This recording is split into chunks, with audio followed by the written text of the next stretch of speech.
Today's program is aimed at any college students who may be listening, or any grandparents who have kids in college, or mothers and fathers who have kids in college, because spring break time is coming up very shortly now.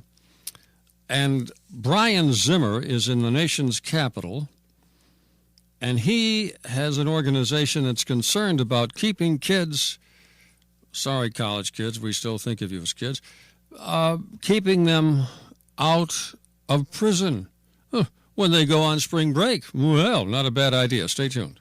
It's time for the Newsmaker Show on News Talk AM 1480 WLEA.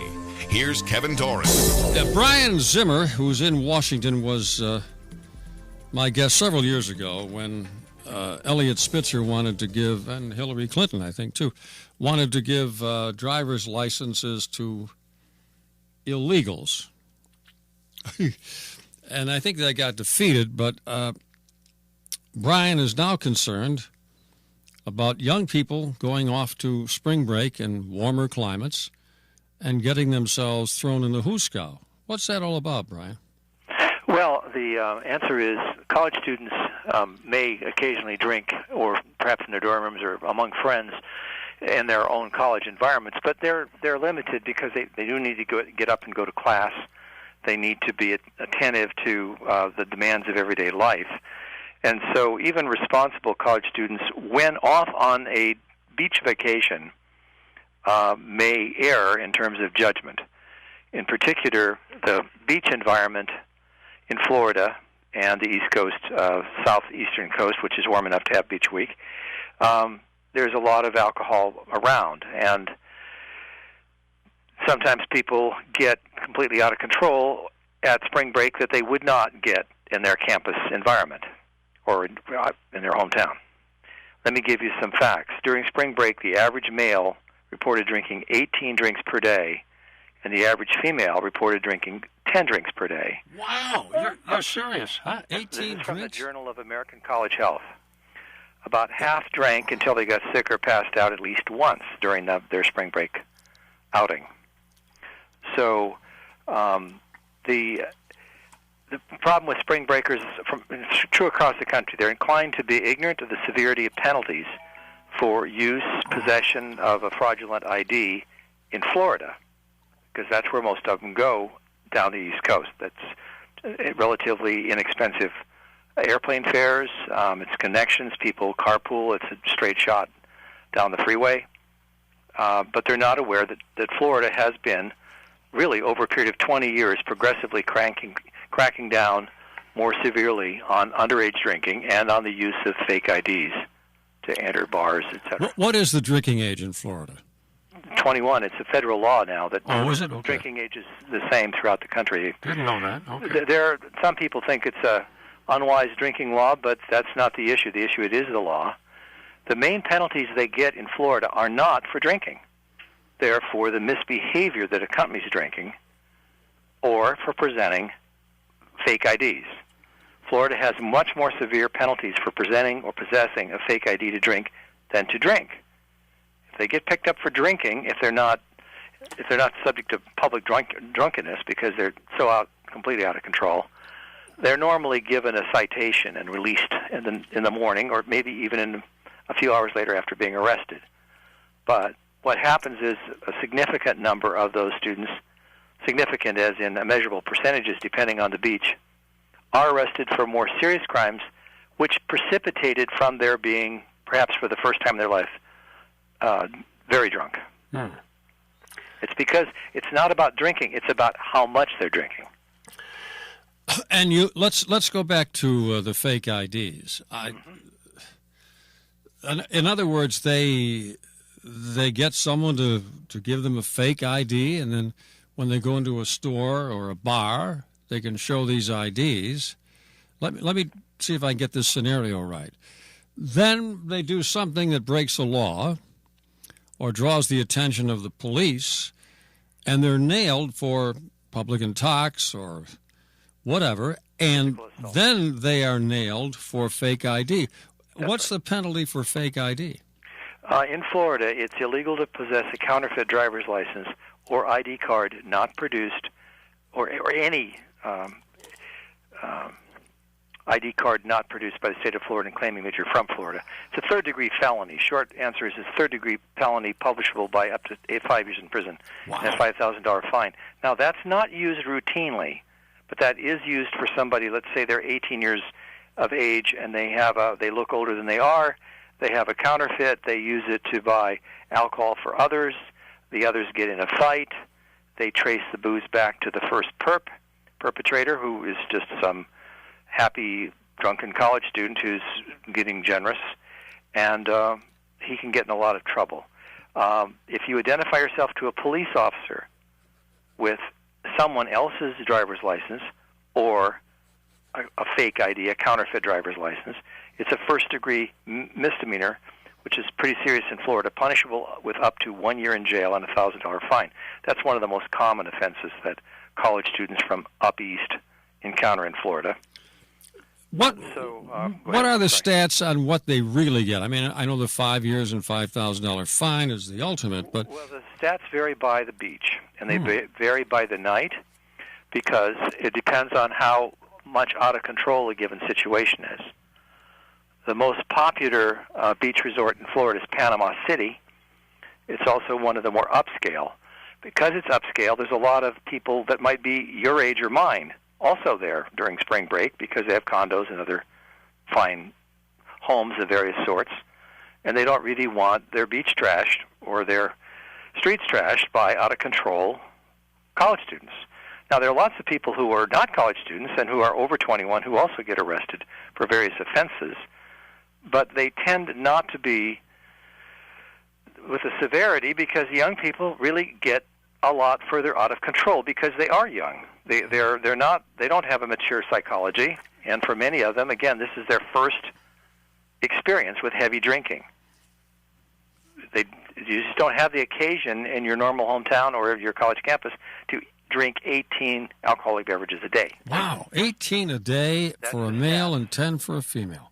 That's the stats pulled off Beach Week by researchers that was published in the Journal of College Health. So there's a lot of research on drinking excesses during beach expeditions in spring break.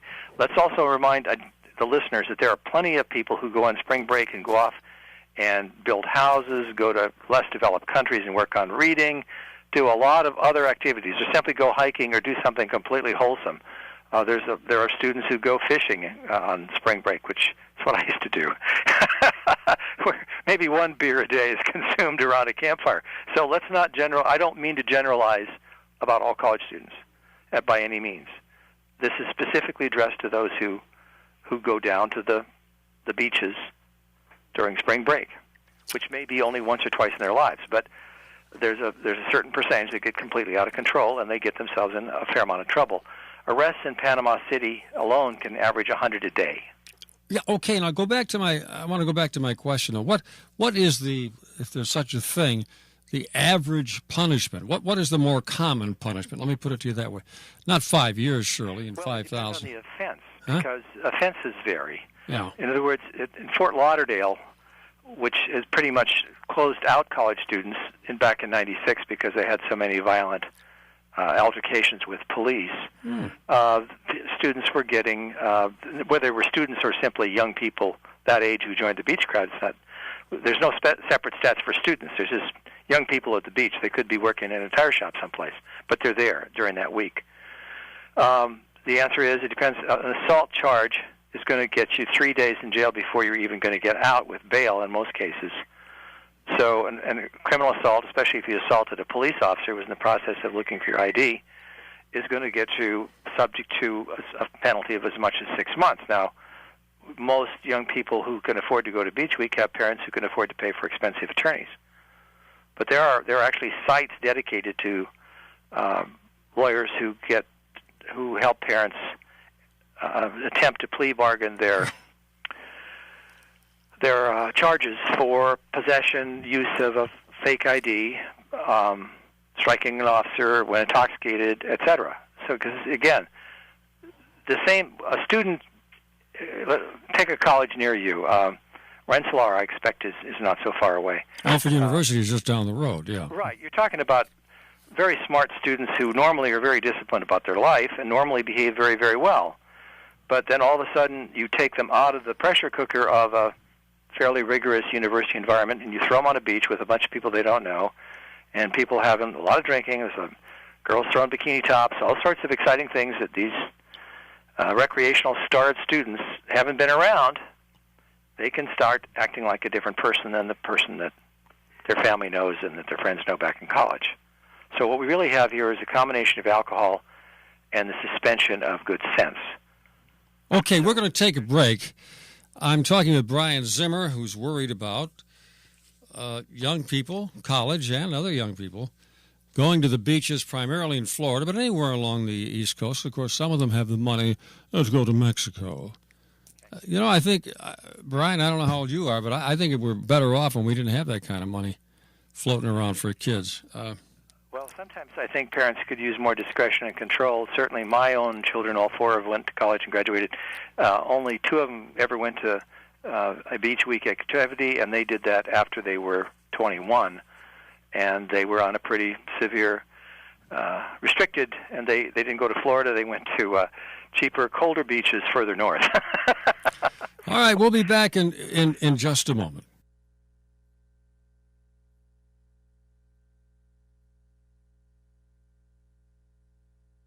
Brian Zimmer is my guest today. Brian is with the Coalition for a Secure Driver's License. Is that what you're with, or is that the website? Yes. That's what you're with. Okay. No, our website is actually www.idsecuritynow.org. idsecuritynow.org. Okay. Right. The reason that I'm talking to you about this subject and that we know about it is we undertake research on counterfeit driver's licenses, whether those were used as part of maybe some criminal activity or they were seized from people on the beach by the police to keep them from attempting to buy alcohol. Brian, I noticed all this time you've been talking about alcohol, not about drugs. Is there a reason for that? Drugs are all illegal, and you don't need driver's licenses to buy drugs from a guy on the street. Uh-huh. We're not trying to prevent the sale of alcohol or drugs. We're trying to make the public aware that if they use counterfeit or fake IDs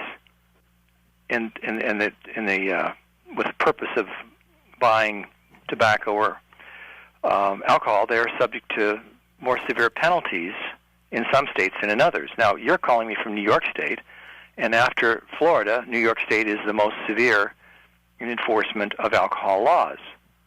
And hence, many New York college students are pretty well behaved because they're aware that the hammer will come down if they get apprehended. But sometimes if they go off to other states, they think the same rules don't apply, and they look, everyone else is doing it, right? So they try, and they get caught, and they discover that they have even bigger headaches than they would have had back in New York. Well, you said something a bit earlier that young people, I think, understandably resent, but it's true. Their brains aren't fully formed till their early 20s. So they're going to do things in their late teens that they just wouldn't do later on. I mean, they'd have more sense. But it's pretty hard to tell young people, hey, pal, your brain's not developed. People don't want to hear it, right? No, you don't want to hear that. You think, in fact, if you're like most teens, you think, hey, I know everything. These are guys, they're out of touch. But thus has it always been. If you study medieval colleges, they had a lot of drinking problems, not going to the beach, but they had drinking problems too. It's something about being away from home and drinking and fighting. Yeah, drinking and fighting, right. And it's actually drinking and fighting the primary cause of the more serious offenses that college students face when they're at the beach. Well, they get into brawls. Don't they also do a lot of damage? I mean, I went once with my children, my wife and my children, to Florida just after. I didn't know it was Beach Week. I just went when I could go.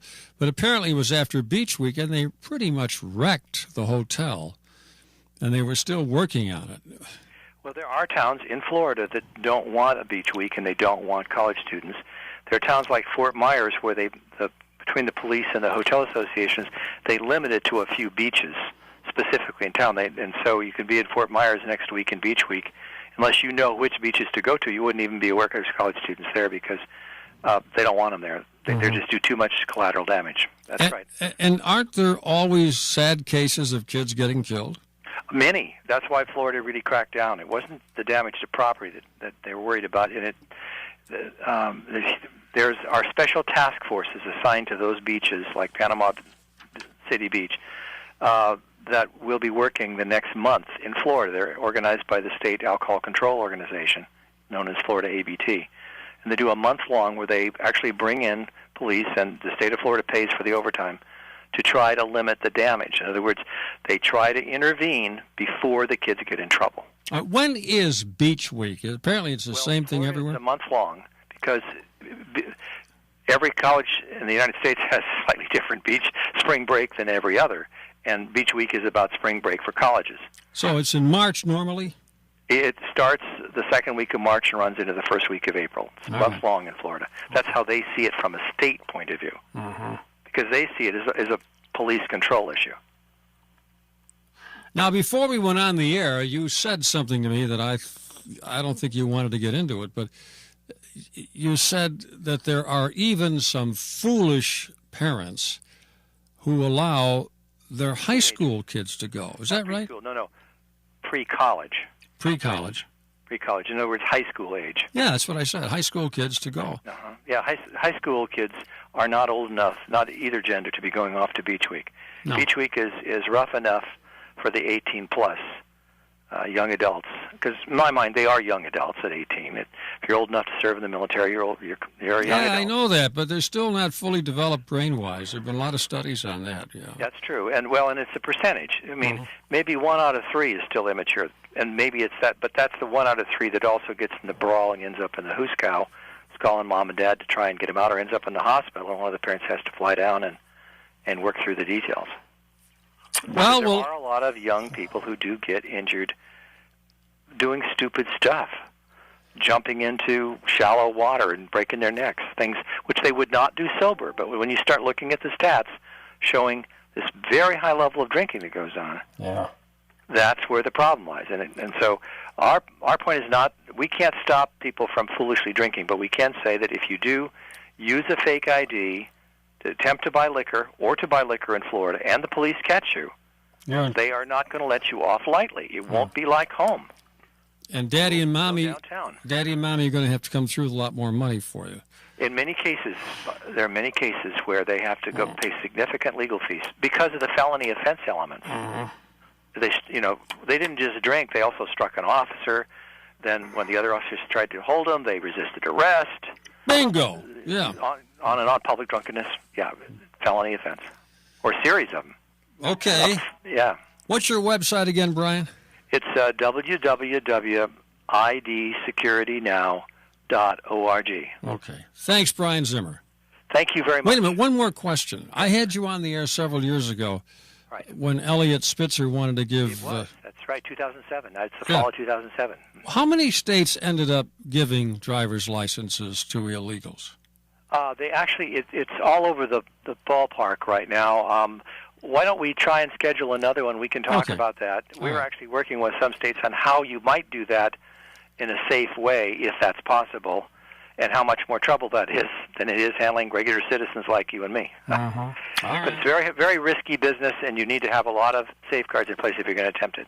All right, good. Well, that does sound like an interesting show. Okay, thank you, Brian. Thanks for the interview, sir. Bye.